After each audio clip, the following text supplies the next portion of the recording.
My husband had 2 wives, and we lived in the same street. They say love is blind. But no one warned me that it could also be deaf and dumb. I met Raymond at a friend's wedding. Charming. Tall. Soft-spoken. He said he was a businessman who traveled often.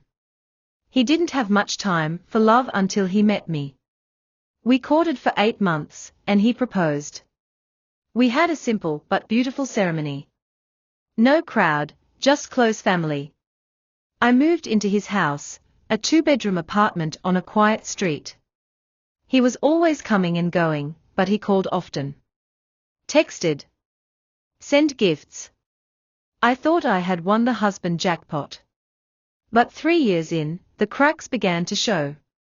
He was gone too often. Never let me visit his workplace. Always refused to go out with me in public.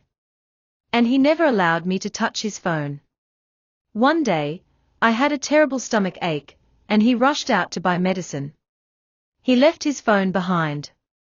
Something told me to look. And when I did, my world stopped. There were messages to a woman named Nkechi Heavy Blackheart Hash. Good night, wifey. How are the kids? See you tomorrow evening. Wifey. Kids. I thought it was a joke. Maybe an ex he hadn't deleted. Maybe a cousin. But when I opened her photos, there he was. My husband. Smiling. Carrying a toddler. Kissing her on the cheek. I felt like I'd been punched in the chest. I went to her address. It was on the same street. Just 5 houses away. I stood outside, shaking. When she opened the door, she looked just as confused as I felt. You Raymond's cousin? She asked. No, I said, holding up a photo of us. I'm his wife. We both stared at each other. 2 women, married to the same man. Living on the same street. Sharing the same lies. He had been switching between houses like a schedule, Mondays to Wednesdays with her, Thursdays to Saturdays with me. On Sundays, he claimed to be traveling for business.